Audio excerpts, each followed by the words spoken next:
Wouldn't it just be easier to say you really, really, really don't like Marilyn Monroe? I think so.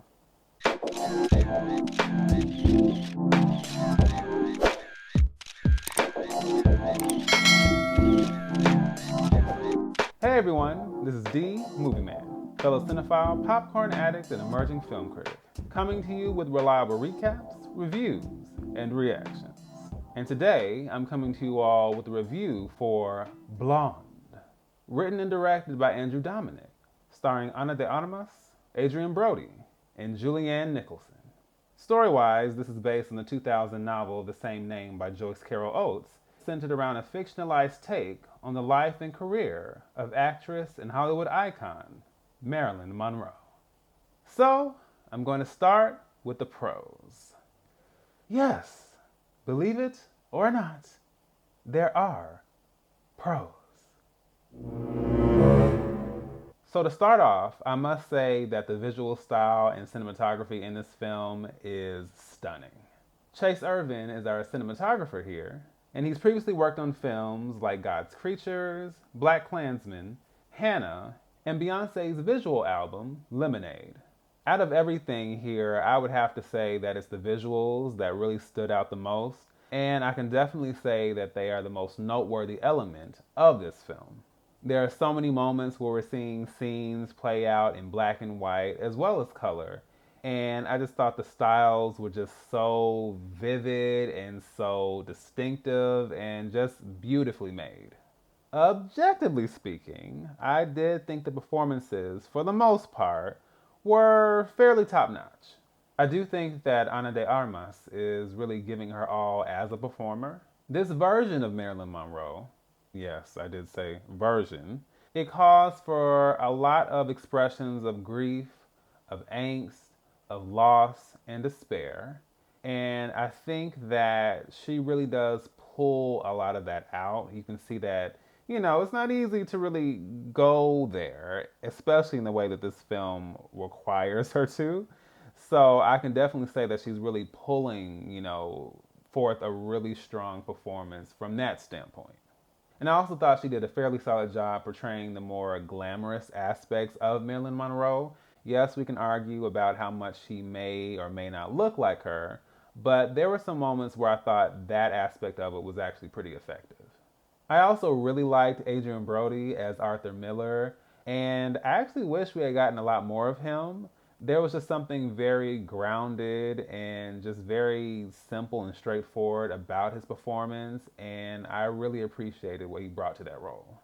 I also have to shout out Julianne Nicholson. Now, I'm a pretty big fan of hers just off the strength of Mare of Easttown. And of course, my introduction to her was in the film August Osage County, and she was really solid in that as well. I also really appreciated what she brought to her role as Marilyn slash Norma Jean's mother. I do wish that we had also gotten a lot more of her, but just in general, I really appreciated what she was bringing to her performance as well. I also really liked the score. Now, this film was scored by Nick Cave and Warren Ellis, who previously scored The Assassination of Jesse James by the coward Robert Ford, The Road, and Lawless. I am always here for a good score, and I can absolutely say that the score really enhanced so many aspects of this film.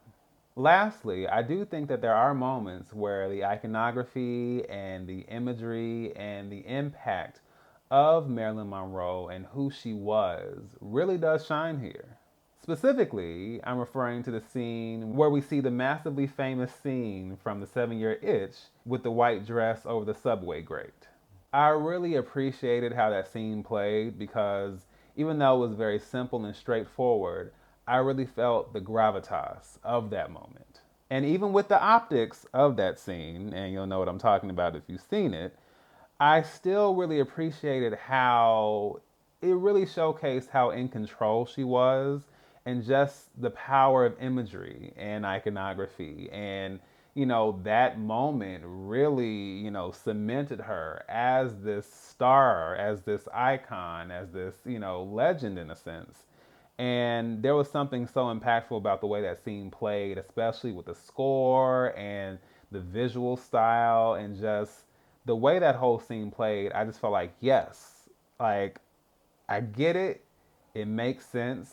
And I thought it was so on point. All right, now I'm going to jump over to the cons. To quote the legendary Betty Davis, fasten your seatbelts. It's going to be a bumpy night. so first, I would like to preface this entire segment with a disclaimer. I already know that when it comes down to biopics, I always have to take them with a grain of salt because more often than not, something is changed, something is omitted, something, can't be shown for copyright or, it may cause an issue if certain names are mentioned or certain, events are discussed. So rarely will we see a biopic that 100% tells the truth about everything that has happened involving historical characters, historical events, and just narratives that have happened in real life. That means whenever I see based on true events or inspired by true events, my personal interpretation of that is yes, there's some truth here.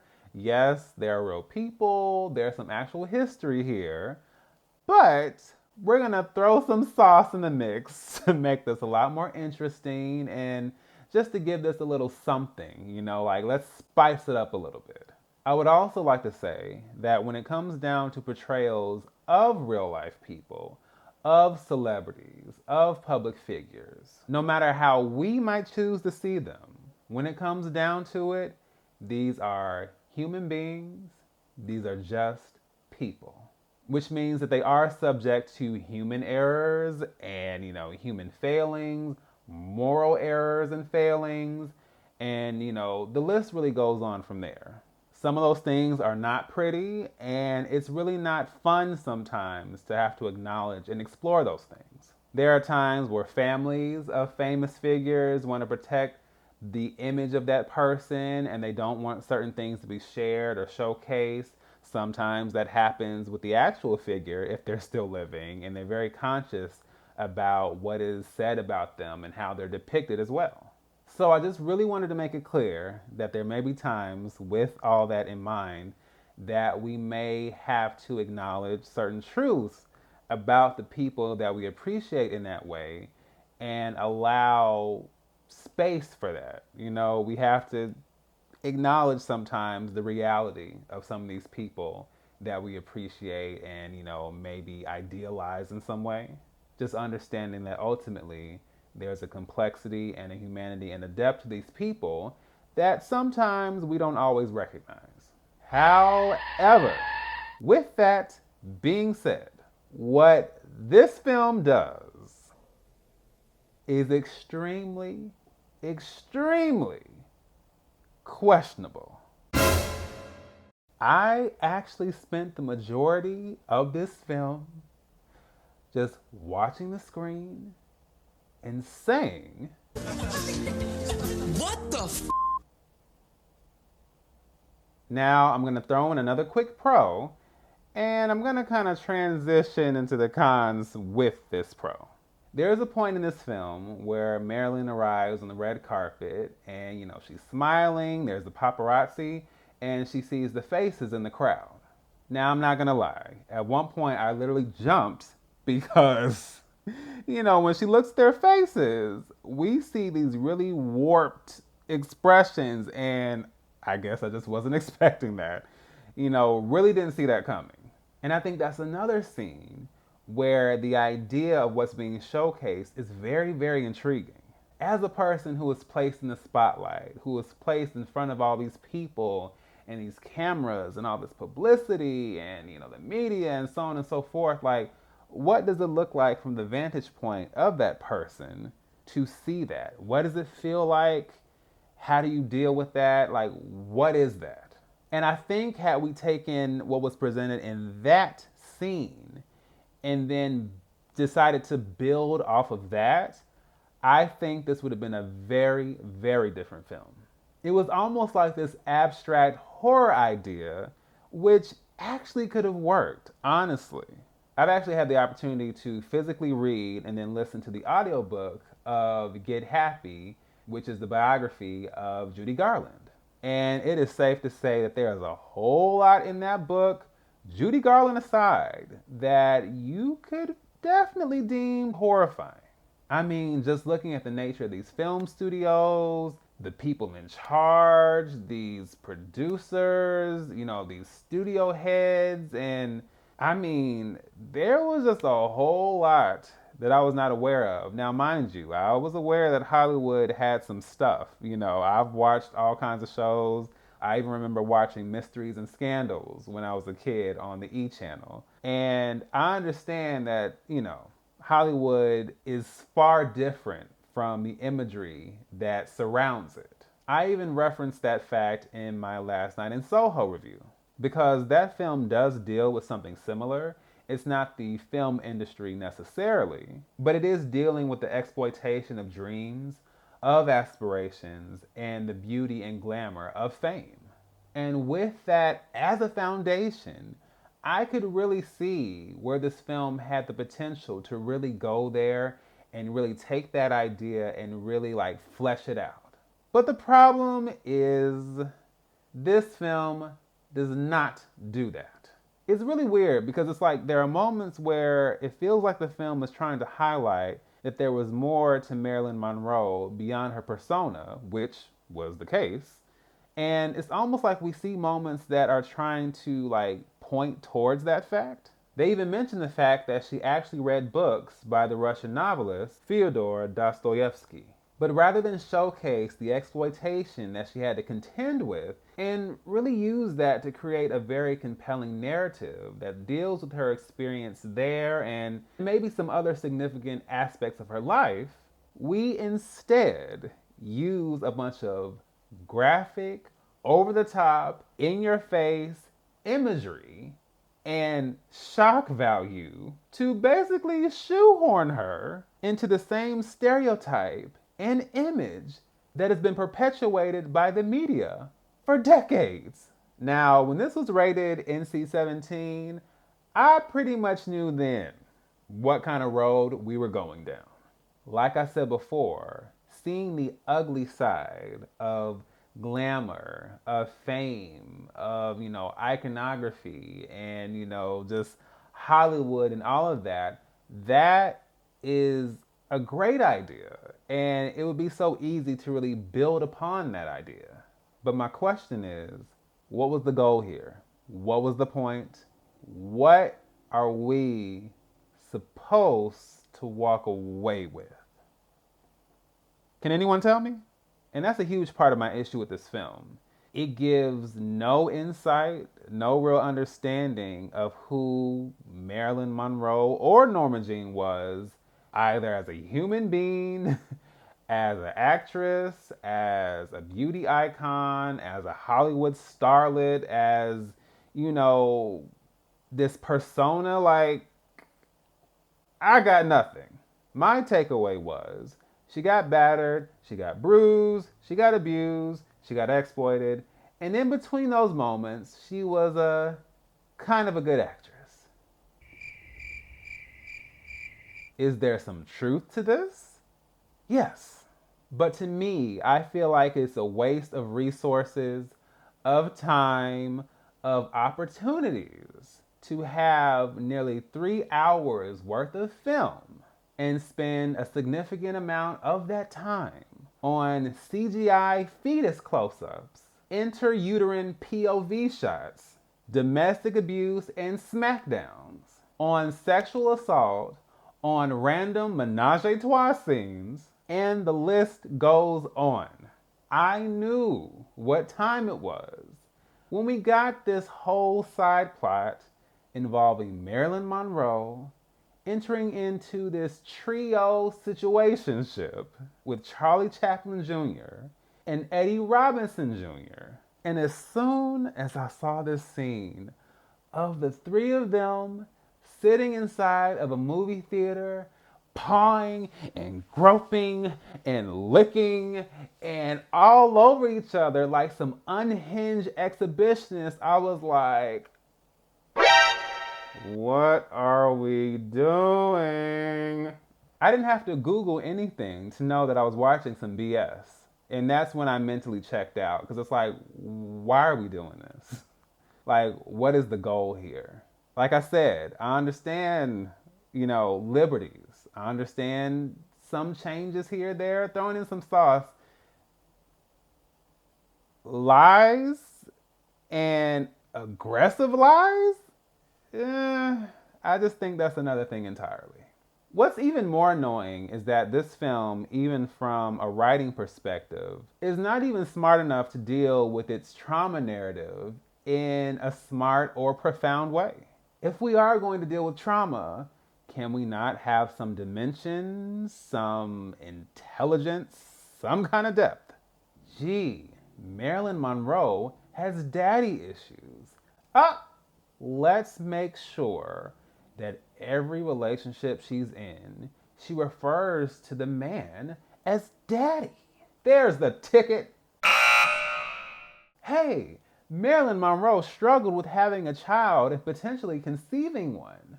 So let's pile up all these random CGI fetus shots and insert one of the strangest, bizarre voiceover scenes in the history of film.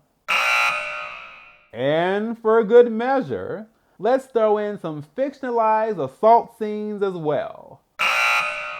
All aboard the trauma train. Choo choo! I can't even say what's most offensive about this film, but I can definitely say a significant part of that is treating the audience like they're dummies. And by extension, you treat the subject of your film like a dummy as well. We don't get any understanding of how this same woman founded her own production company in the 1950s, or how the same woman, through her friendship and relationship with the jazz legend Ella Fitzgerald, empowered her by making an agreement with the owner of the Macombo to sit at the front of the house every night and to bring other celebrities with her on opening night that included Frank Sinatra and Judy Garland. A moment that changed the trajectory of Ella Fitzgerald's career, so much so that she never had to play anything small ever again. But I'm supposed to believe that that woman and the woman being portrayed in this film have anything in common? How weak, how reductive, how senseless. And I think between Andrew Dominik and Joyce Carol Oates, this film never stood a chance. It is just so bizarre to portray anyone, not just Marilyn Monroe, as a person with no agency. Let's be clear here. My issue is not that this isn't some glamorous, beautiful biopic that is showcasing all the positive attributes and how Marilyn Monroe's life was seemingly perfect. Because that would be false, and that would be equally reductive. And it would clearly not pay tribute to her humanity and dimension as a person, much less everything else that made her Marilyn Monroe. I just think that any person's life, and really life itself, is both the mixture of tragedy and triumph. If you want to lean a little more into the tragedy, I get that. Believe me, I've seen Requiem for a Dream. And if ever there was a film that leaned and deep sea dived into tragedy, it's that one. And although it is a lot to sit through, it is effective in showcasing the brutal consequences of drug addiction and drug abuse. There would be nothing wrong with trying to take that kind of approach with this film, but it really feels like the director, the writers, the original author, they don't know what to say here. On top of that, the film visually can't even decide what lane it wants to pick, as far as its style. It's like we go from aspect ratio to aspect ratio. We go from color to black and white. We're going from one era of her life to another with no real continuity. So, again, what is the point? What's the matter, Pop? I'm confused. It just feels like a whole jumble of ideas with no real fluidity, with no real depth, with no real direction, and sadly, despite all of the opportunities to provide some, there's almost zero substance. Why are we here again?